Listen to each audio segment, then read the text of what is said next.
I'm Joe. I'm an alcoholic. Hi, Joe. Just to bring you up to date with what we've covered so far, we started the first week with the title page. It talks about 3 parts of the program: unity, recovery, and service.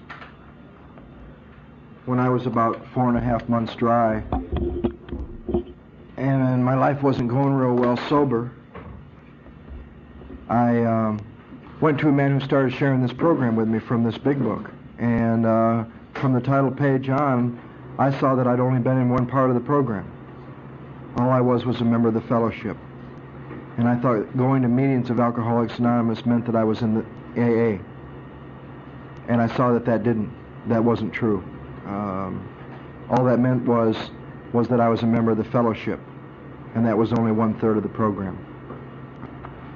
We talked about that, and we talked about a little bit about the preface and the forewords and the history of this book a little bit. We talked about that this is a precise way to recover, and that was the main purpose of this book, to show other alcoholics precisely how to recover. But what I've tried to stay centered on is the first step. So what we really got into at depth was the doctor's opinion. And we learned how to use every statement in the doctor's opinion as a question. For me, is this me? Do I believe this? Have I suffered from that craving that they talk about? When I take a drink, do I crave more? And do I see that as physical? Can I admit that my body is sick? That my body suffers from an allergy to alcohol? We talked about a exercise with Bill's story, where you can take the first 8 pages of Bill's story and mark everything that you can relate to. The way he thought, and the way he drank, and the way he felt. You know, to answer a very important question that page 17 follows with, was I as hopeless as Bill? If you're looking at the physical part of your disease, why are you powerless over alcohol physically after you take a drink? You will find that from the doctor's opinion, through the exercise with Bill's story, and everything from page 17 to page 23. We answered that question on page 22 and page 23. And the way I make that statement into a question is this: am I positive that once I put alcohol into my system, something happens, both in the body and the mind, which makes it virtually impossible for me to stop? Does my experience abundantly confirm this? Does my body crave more when I put a little bit in it? Okay. We went from page 23 to page 30, looking at the mind. They said the observations about the body, that admission about my body, once I take a drink, that admission about my body is very important, but it's also academic and pointless if I never take that first drink, which will start that craving. So they got me into the second part of that first step. Why am I powerless over alcohol mentally when there's none in my system at all? I become obsessed. I become obsessed about having a drink. Some trivial thought comes into mind. After 20 days, a week, after a month, after 6 months, however long, can you look back through your drinking and see that the thought came after a period of dryness, and that thought had more power than what you wanted earlier that morning? And even though earlier that morning, or an hour ago, or 5 minutes ago, you really didn't want to drink, something happened up here that talked you into doing it again. An obsession, an idea that outweighs all other ideas. Or the ability that you and I have to believe a lie. This time it'll be different. What happened last time won't happen. So not only have we looked at my powerlessness after I put a drink in my system, we are now changing the perspective, and we're looking at my powerlessness when there's none in my system at all. What is my head going to do to get me back to the first drink? Have I experienced that? Can I look back through my drinking and see the days where that happened? Like waking up in the morning with a firm resolution. You tell the old lady or the wife, listen, I really don't want to do what I did last night anymore, and I'm not going to drink today. or that solemn oath, I'm never going to do it again, honey. And then found yourself breaking her heart that night, repeating the same stuff. And something happened between leaving work and making it home, and you need to look at, was there a choice involved? Okay, a lot of you will think, yeah, there was. You know, I just made up my mind to go have a drink. Little did I know that I wasn't going to be able to stop, and I was going to do what I did the night before, and I was going to end up with a 502 or a DUI, or getting in trouble, or going to jail, or breaking her heart. But yeah, it was just a mental choice. It was just a choice to get messed up again after not doing it for several hours or several days or several months. But what you really need to look at, was it really a choice? Or was it more like something that happened? You know, was it like you come to an intersection every day for a week and it's a dead end and you can either go left to the bar or right to home? And that maybe 28 days in a row you got to that street and you felt like you were kind of in control and you turned right and you went home. But somewhere in those 30 days, the day came when you really wanted to turn right and go home, and you ended up over at the bar, and you have to ask yourself, was there really just a choice to drink? Or was it something that happened? Did I get struck drunk? Would I just find myself all of a sudden with a drink in front of me and then wondering how it happened? Was it really just a mental choice? Because that was one of my reservations when I started looking at this first step. What I came to was, yeah, I might be powerless over what happens after I take a drink. But what I do is, I just decide to drink again, and that puts the ball in my court, and I'm the one with the power. What I had to see was, although I do just change my mind sometimes, and it was just a choice, there are also lots of times when it wasn't just a choice, because I didn't want to. At the end of the last chapter, there is a solution.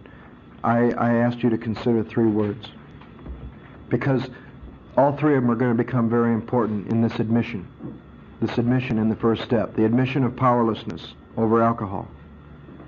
And those 3 words are power, control, and choice. And I'd like to look at those 3 words, because this next page 30, is going to talk about control. And I think, to me, these 3 words are synonymous. I looked them up when I was new and I was going through this work, and with power it talked about strength, and for control they talked about ability, and for choice they talked about 2 or more reasonable options. Okay? My contention is this: if you lose one of those 3 things, you've lost all 3. If I've lost the power, I've lost control, I have no choice. I will drink. It's kind of like you take a guy sitting on a sofa and he's paralyzed from the neck down. You ask yourself, does that guy have the power to get up, walk to the door, and walk out of here a free man? Does he have the power to do that? No. Does he have the control to get up and walk out of this room? No. Okay, does he have a choice? No. So what is it going to take to get this guy off the sofa and get him out the door? It's going to take a power greater than himself. He doesn't have the power to pull that off. It might be 2 guys lifting him up under the arms and carrying him out of here. That's a power greater than himself. Okay, this book makes reference to, I'm just like that guy who's lost his legs. And it says, I never grow new ones. So how can I admit powerlessness in the first step, the admission of powerlessness over alcohol? How can I admit that I can see where I'll never have control over it, and then sit here and say, but today I have a choice over alcohol? Or I ever did. You see, because somewhere in my drinking I lost the power, and I lost control, and I lost the choice over alcohol. I couldn't just wake up in the morning and say, well, today I choose not to drink, and carry that out for very long. Like I said earlier, the longest I ever carried that choice out was 28 days. A couple times. I was never away from alcohol for 30 days for 17 years. So did I have a choice? Did I reach a stage in my drinking when I couldn't just choose not to drink and pull that off? And did I reach a point in my drinking where it wasn't just choosing to drink? This page 30 is also going to talk about 3 other words that were important for me to look at and see the difference, but they're all the same. Obsession, illusion, and delusion. They're going to use those 3 words for the next 13 pages. Quite a bit. I was told that an obsession is, like we talked about, the ability to believe a lie or an idea that comes to mind that outweighs all other ideas why I shouldn't. I was told that an illusion is a false or an erroneous perception of reality. What I see out here. You know, like an illusionist, like a magician, does illusions in front of us. What we see isn't really what he's doing. So illusion is what I see out here that I warp. And the delusion is to mislead the mind. I do that in here. I delude myself. I suffer from delusions of the mind. This chapter talks about most of us being unwilling to admit we were real alcoholics. No person likes to think he's bodily and mentally different. So we've looked at being bodily different, and I hope we've each in our own way come to that admission about the physical powerlessness. And now we're looking at being mentally different from our fellows. Therefore, it is not surprising that our drinking careers have been characterized by countless vain attempts to prove we could drink like other people. Here's another description of an obsession. The idea that somehow, someday, I will control and enjoy my drinking. This is the great obsession of every abnormal drinker. How many in the room have suffered from that idea? Somehow, someday, I'm going to be able to control and enjoy my drinking. How many?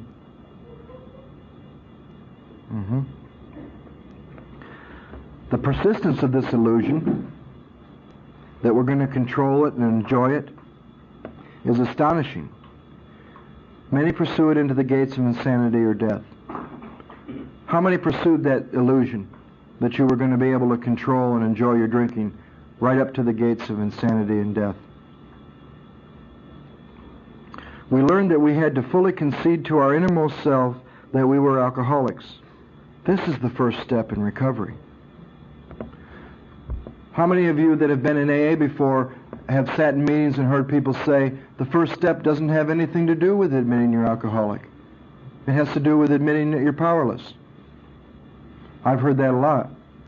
This says that we have to fully concede to our innermost self that we're alcoholic and that this is the first step. Now they talk about a delusion. And I think if there's one thing that I've suffered from since alcohol and drugs are no longer a problem, is this delusion right here. The delusion that I'm like other people, or presently maybe, has to be smashed. Okay, what do they mean by that? I'm starting to see that I'm not like other people once I put some booze in my system. And I'm also starting to see that I'm not like other people when it comes to my mind with booze and drugs. My mind talks me into doing something that's killing me and getting me in trouble. But why do they say, or presently maybe? To me that means now. Presently. Sober. I'm not like other people. You take my neighbor on a Monday morning and convince him that a certain behavior that he's doing is killing him and causing problems in his life, and by 5 o'clock Monday afternoon, if he made a decision not to do that behavior anymore, his mind isn't trying to talk him into doing it again. Mine is. Normal people, when they don't feel emotionally well, don't go do something that's caused problems every time they do it. So I'm not only physically different after I put some in my system, and mentally different when I don't have any in my system at all and I become obsessed about it. I'm emotionally different because my emotions will dominate me back to something that's going to kill me. And I'm spiritually different. sober, now, today.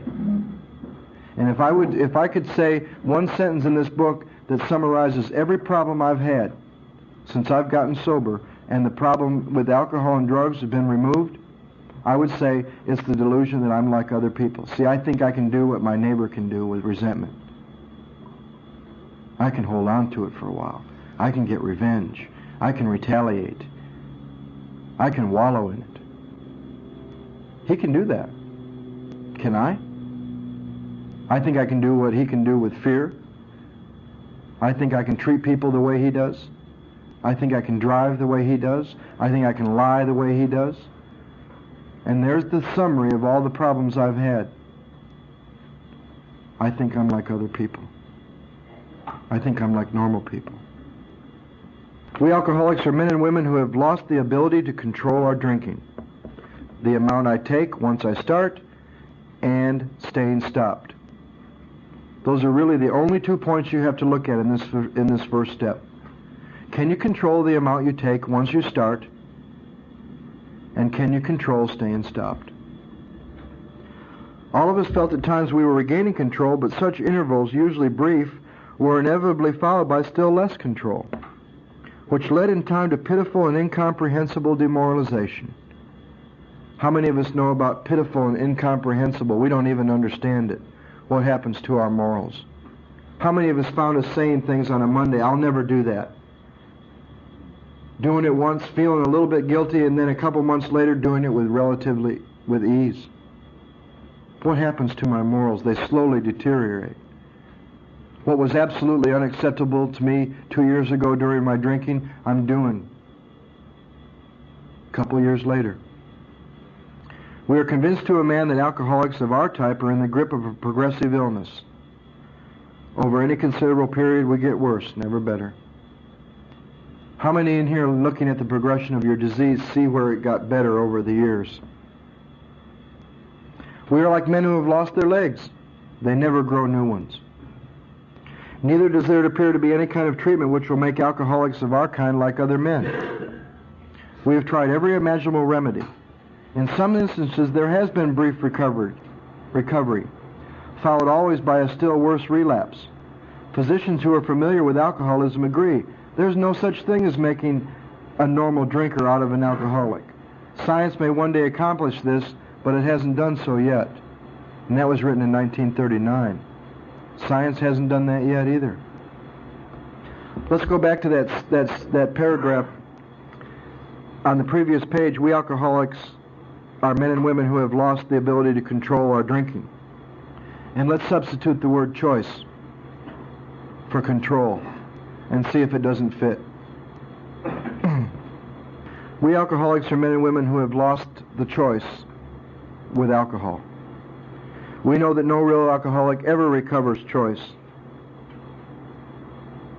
All of us felt at times that we were regaining choice, but such intervals, usually brief, were inevitably followed by still less choice. See, I think those words are synonymous. I admit my powerlessness. I see where I will never have control over alcohol. It's not going to get any better. But I'm going to sit here and say today I have a choice. You see, somewhere during my drinking I lost that kind of power. And I also chose a loving God at the second step who loves me more than to give me a choice over something that's going to kill me. The great promise at the 10th step is that the problem will be removed. And if the problem has been removed, there is no choice in a fit spiritual condition. Now, I'm not saying I can't slip back into that insanity, that maybe I have a choice. But I'm saying in a fit spiritual condition, why would I even choose? That assumes I'm the one with the power and I'm just going to make a choice. And if I take a drink, where's the choice? And if I don't take a drink, where's the choice? And there's more freedom in that. Some people think that sounds kind of binding or restrictive. I experienced when that went from my head, a simple idea at this first step, and then going through the work and somewhere around the 9th step or somewhere in there a little while later after doing some work, when that went from here to here, within, and became part of my experience, I felt a great weight lifted. all of a sudden I realized the battle was over. That I had made a decision in the third step to turn my will and my life over to the care of God, and my will is to drink. We'll come back to some of that a little later. Despite all we can say, many who are real alcoholics are not going to believe that they're in that class. By every form of self-deception and experimentation, we will try to prove ourselves exceptions to the rule, therefore non-alcoholic. Look back through your drinking and look at all the self-deception. What do they call it nowadays? Denial? And experimentation that you tried to convince yourself you really weren't an alcoholic. The bottom of the page is a little test if you're starting to have reservations. We do not like to pronounce any individual as alcoholic, but you can quickly diagnose yourself. Step over to the nearest bar room and try some controlled drinking. 2 drinks a day for 30 days, no more, no less. Try to drink and stop abruptly. Try it more than once. It won't take long for you to decide whether you're alcoholic or not. If you are honest with yourself about it, it may be worth a bad case of the jitters if you get a full knowledge of your condition. See, now I would never suggest that to anybody until we went all the way through this first step, because I think you can get a full knowledge of your condition in the framework of this work. But if all else fails, that is a consideration, and you don't have to do it to consider that. Is there anyone in this room that thinks they could take 2 drinks a day for 30 days? No more or no less. Okay. Maybe you need to maybe you need to try that. Huh? So self-will could keep you. Self-will, sufficient reason. Uh-huh. Okay. The thought of even doing that that might never come out. Yeah. That's the normal reaction for a real alcoholic. A normal drinker would not be terrified by that proposition. A normal drinker would have all the confidence in the world and say, sure I could do it. But when that was presented to me for consideration, that was my reaction. Because I know in my heart of hearts, I might be able to do it for a week, I might not. But I know that in one of those days, something will happen, and I won't be able to tell you how many more I'm going to have, when it'll end, or what I'll do in between. I know that. That the day will come, I will lose control over the amount once I take 2 drinks. The only thing I see is Which is scarier, knowing that that would happen on the first day, or not knowing when that would happen? Now, through this story, they're going to give examples. Through this chapter, they're going to give stories for examples. And each of us finds ourselves in different degrees in each story. I certainly don't find myself in the guy that was 30 and doing a lot of spree drinking and then deciding to stay sober and staying sober for 25 years. I was 30 when I got here and I was done. Okay. But I find similarities. A belief which practically every alcoholic has, that his long period of sobriety and self-discipline had qualified him to drink as other men. Now, I haven't had a long period, like 25 years, but in the short time that I have had, there has been that crazy idea that maybe now that I've done it for 5 years, 4 years, 3 years, maybe now it'll be different. And that's the same idea that used to creep in there whenever I left treatment. The same idea that creeped in there when I left the penitentiary. Now that I've been sober for a while, can I kind of start again? Can I kind of start over? The bottom of the page talks about gathering all his forces. He attempted to stop altogether and found he could not. I relate to that. I tried that. I tried that several times. Every means of solving his problem which money could buy were at his disposal. I can surely relate to that. I tried everything that money could buy. Every attempt failed. I can relate to that. So what I'm asking you to do is use the stories in this chapter the same way you used Bill's story. Look for the similarities, put aside the differences. Bottom of the next paragraph talks about if you're planning to stop drinking, there must be no reservation or any lurking notion that someday you will be immune to alcohol. To me, that means, do I have any reservation or any lurking notion that I will ever react to alcohol any differently, physically, or that I'll be able to control it? That's a must. They tell me there must be no reservation about that. So what do I face in the first step? What do I face in the first step are my reservations about, am I really an alcoholic? And you can face those reservations within the process rather than having to try to drink again, because some people die trying that. There's another test on page 34 that I like better, which was a great test for me because I was never able to pass it. Fourth line from the top. If anyone questions whether he has entered this dangerous area, let him try leaving liquor alone for 1 year. If he is a real alcoholic and very far advanced, there is scant chance of success. Okay, does anybody in here think they could leave liquor alone altogether for 1 year? Next paragraph. There's a very important idea about choice. For those who are unable to drink moderately, the question is how to stop altogether. Altogether. Forever. We are assuming, of course, that the reader desires to stop. Whether such a person can quit upon a non-spiritual basis depends upon the extent to which he has already lost the power to choose whether he will drink or not. Okay. I met a man when I was new, and he was 19 years sober, and he said, God doesn't keep me sober. He said, I wake up every morning and I choose not to drink, and I've been doing that for 19 years. But I'm working with this sponsor, and we're talking about choice, and I'm looking back through my drinking, and I'm seeing I don't have that kind of power, because I was real close to getting ready to drink, and it wasn't going to be a choice. And I somewhere in my drinking reached a point where I couldn't just choose not to drink.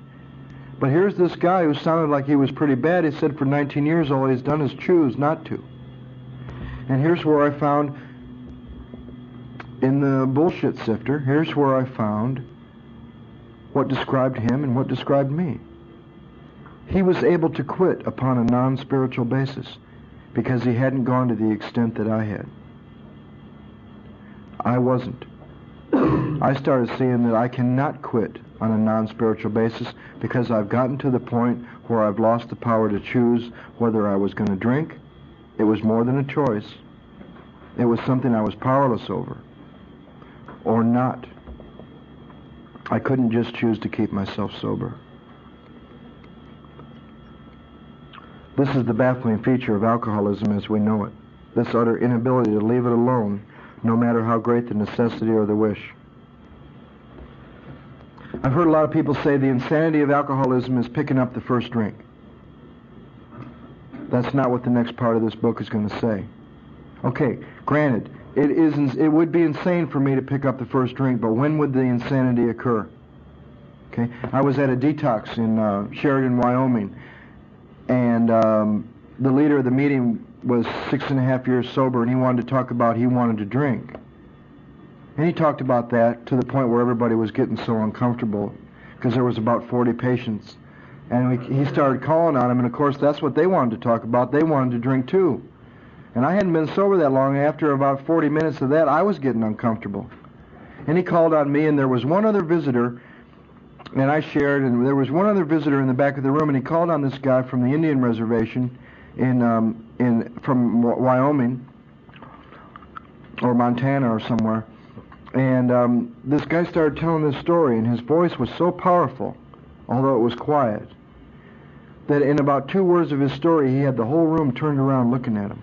And all he said was this. He introduced himself, and he said, you know, I heard about a guy who walked in a bar one time and ordered a shot of whiskey and a beer, and left the shot of whiskey and then drank the beer.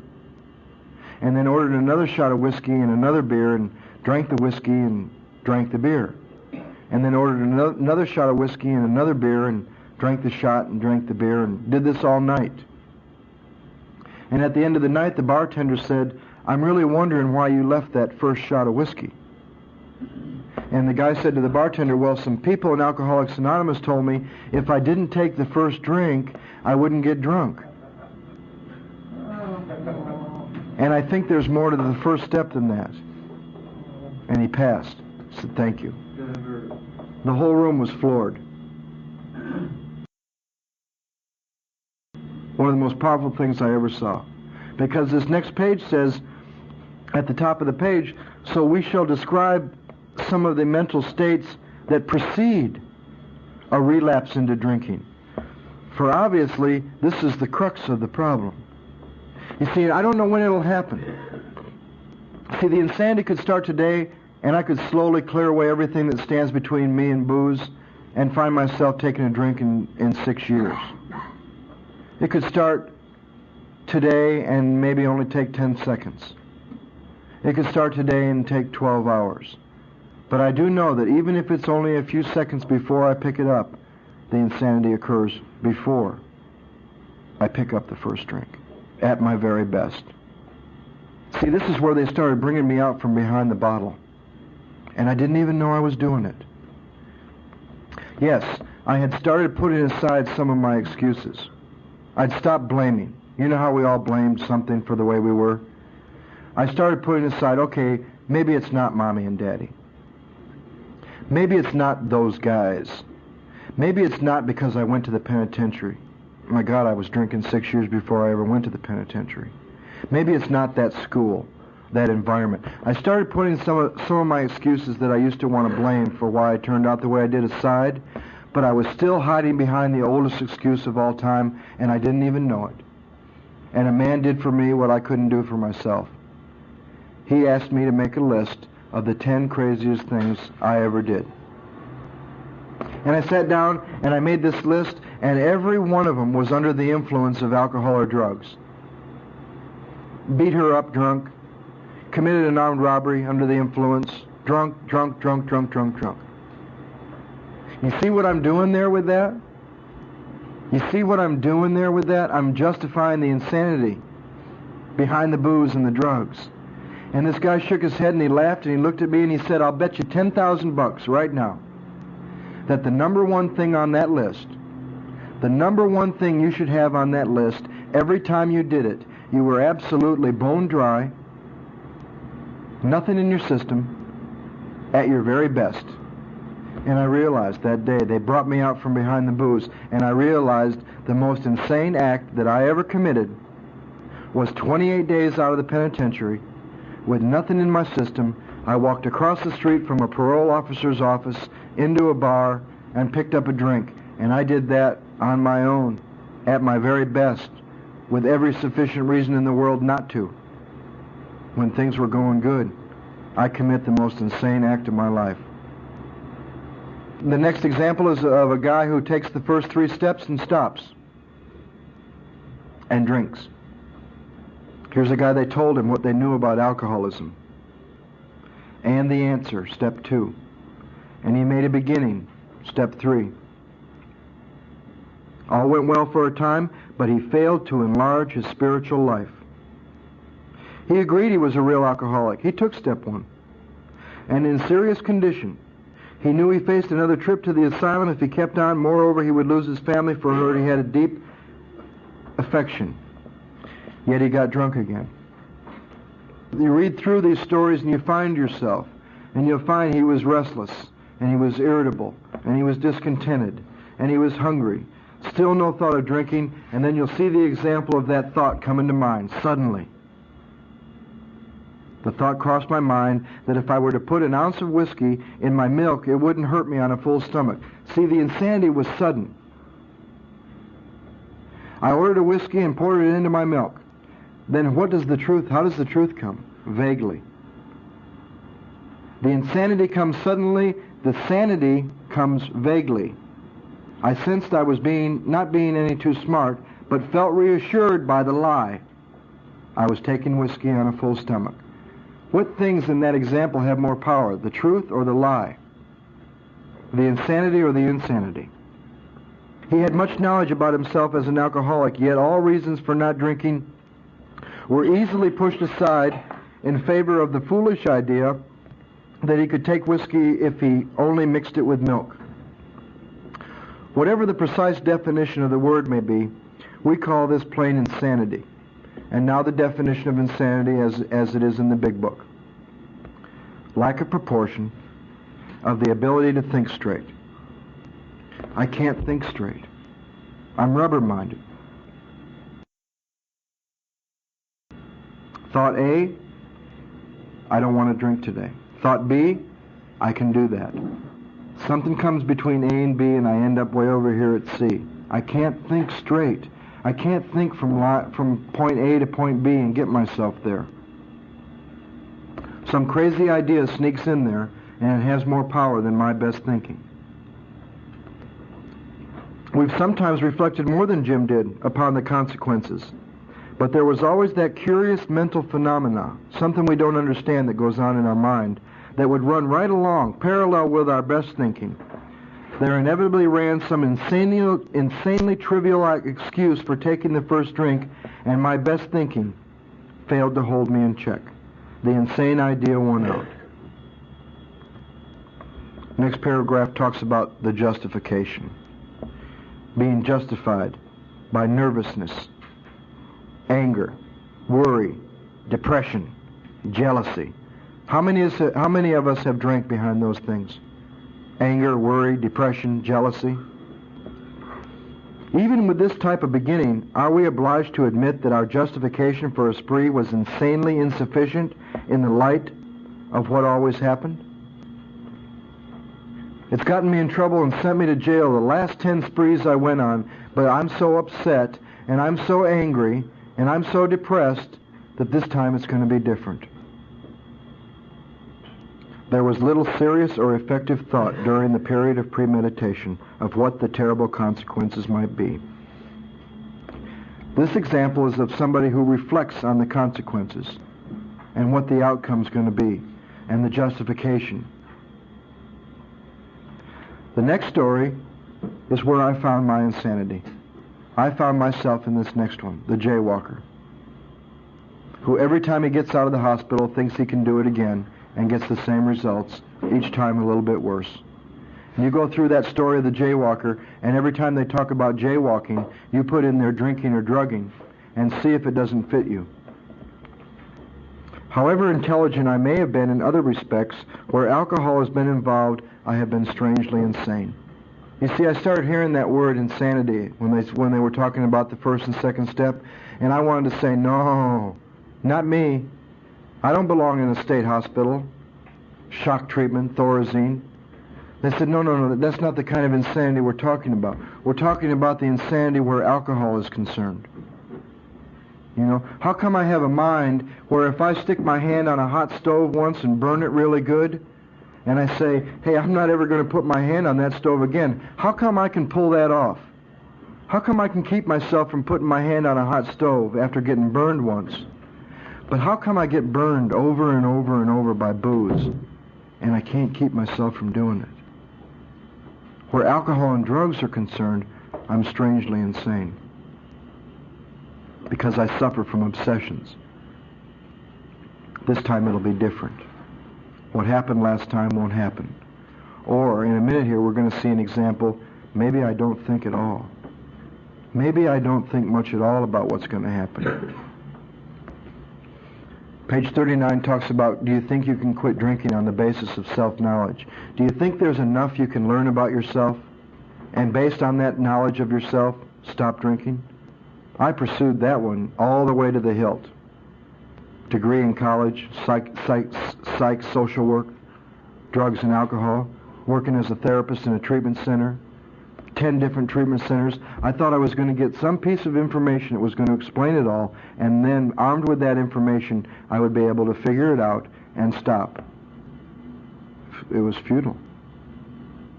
The next story about Fred is a guy who wouldn't even admit the first step. But he tried to make up his mind to quit drinking forever. It never occurred to him that perhaps he could not do that. He didn't take the first step, and he didn't take the second step. He was a long way from admitting that he could do nothing about it himself. He was positive that his humiliating experience, plus the knowledge he had acquired, would keep him sober the rest of his life. Self-knowledge would fix it.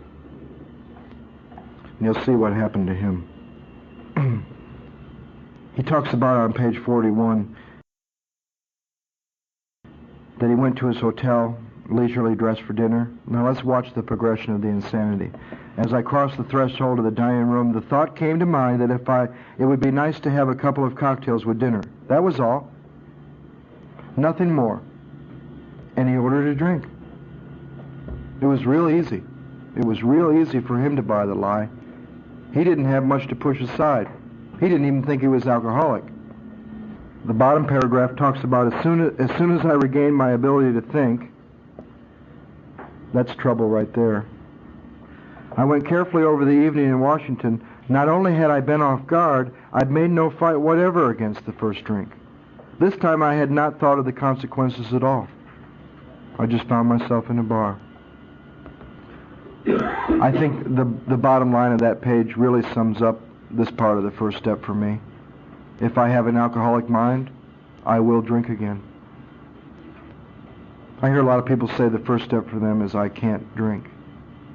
I think they're missing some real freedom and some real admission. The bottom line of the first step for me is on my own, left to my own devices, on my own power, I will drink again. If my mind isn't treated in a dramatic way through these 12 steps, like an entire psychic change, if the mind that came to AA 5 years ago wasn't changed, if those obsessions that gnawed on me, that's why it's so hard for me to talk to new people sometimes, because I know that obsession is on them, and it's just gnawing at them almost every day, because I was that way when I came to treatment. And the idea that you can tell someone that can literally be removed, and that you don't ever have to suffer from that obsession, that gnawing obsession that's just on your back ever again, that was like a dream to me. That was like a fantasy. I certainly didn't believe that could happen, because I'd lived with it for about the last 9-10 years of my drinking. You mean that obsession can literally be removed? That's what these first 9 steps are all about. He later makes some admissions in page 42, 5 lines from the top.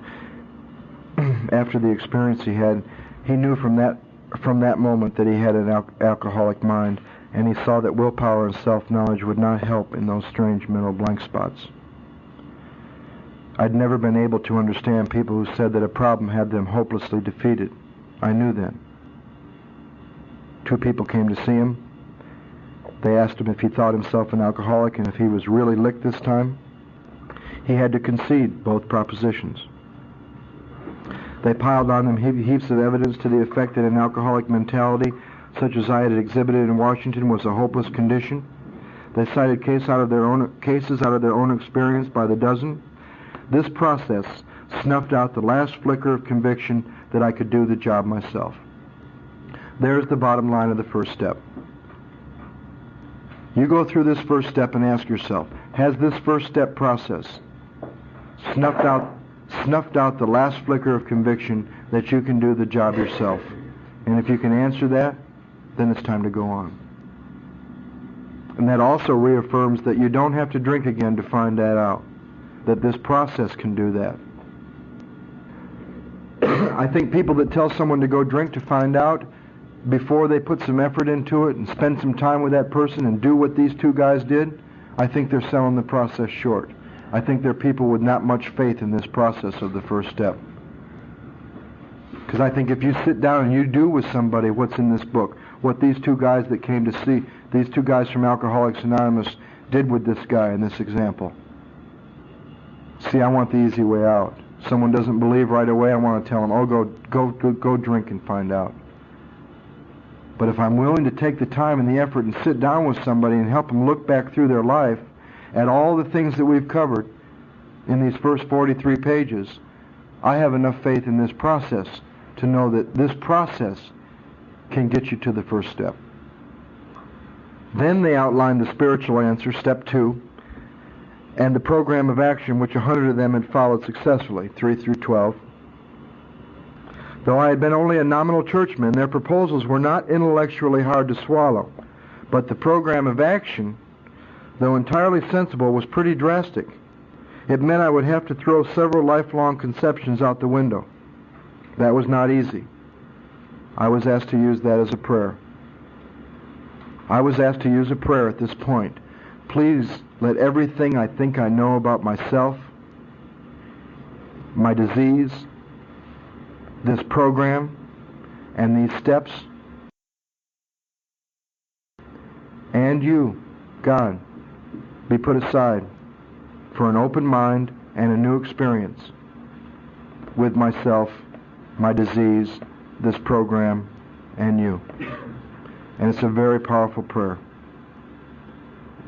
We sometimes have more trouble with people that have been around the program for a while and either made it or not made it in going through these steps because they have a lot of stuff to unlearn that hasn't worked. Now, I'm not asking for that stuff to be thrown away. I'm asking for that stuff to be put aside for an open mind and a new experience, knowing that whatever is true, whatever is of God, will come back anyway. He talks about quite as important as this knowledge about himself and this decision he made and the program of action being outlined was the discovery that spiritual principles would solve all my problems. You know, how many people do we hear in AA say, this program is just about not drinking? And then deny God in every other area of their life. Well, he certainly can't do anything over here. And he certainly can't do anything in my family or my business or any of this. This tells me that spiritual principles and the power of God that we get to tap into in this program can solve all my problems. Yet I want to deny that. I was real confused by this next statement until I looked back at the ideas about choice. He says here, I've since been brought into a way of living infinitely more satisfying and I hope more useful than the life I lived before. My old manner of life was by no means a bad one. See, we're not bad. We're not bad trying to get good. We're sick trying to get well. But I would not exchange its best moments for the worst I have now. Now here's the statement. I would not go back to it even if I could. What is he saying there? I would not go back to it even if I could. There was no choice. You'll find another story at the end of the next chapter on the last page of the chapter to the agnostic where a guy says the same thing and they say, what is this but a miracle of healing? This book repeats itself and we've looked at some of the same stuff over and over. But after next week, we're not going to look at the symptoms anymore. All we've done in looking at the body, can you control the amount you drink once you start? And all we've done in looking at the mind, can you control staying stopped? All we've done is look at the symptoms of alcoholism. And that's about all I find in the 17 years that I drank and drugged. From here on, we're going to look at the rest of the steps, and we're finally at step 4 going to get down to the root. The spiritual sickness that was there before you ever took a drink. But once more, they're going to repeat themselves. And they're going to sum up everything we've covered from page 23 to page 43 about the mind. Once more, the alcoholic at certain times has no effective mental defense against the first drink. Except in a few rare cases, neither he nor any other human being can provide such a defense. His defense must come from a higher power. Yet I'm going to choose the group to be my higher power after I've just seen that no human power is going to provide me that defense. Now, if that's all you can choose when you're new, that's fine. But the day will come when you'll see you will need something more than human power to carry this out. I had a roommate in Denver when I was newly sober who chose a lamppost as a higher power. And we were sitting in a meeting one night and he looked out the window at the storefront meeting and he saw a dog peeing on a lamppost and he figured he better change his conception. You'll find that the first paragraph on the next page sums up the 2 points we've looked at really well. They've taken 44 pages plus the doctor's opinion to help you look at the 2 points they're going to summarize in one paragraph. In the preceding chapters, and this is really where we can start to use the book and see every statement as a question and answer them ourselves. So let's read this. In the preceding chapters, Have you learned something about alcoholism? Have they made clear the distinction between the alcoholic and the non-alcoholic? And then here's the 2 points, repeated again. When you honestly wanted to, did you find you couldn't quit entirely? Could you control staying stopped? Or if when drinking, did you have little control over the amount you drank? You're probably alcoholic. If that be the case, and here's what you can think about till next week. If that be the case, do you believe you're suffering from an illness which only a spiritual experience will conquer?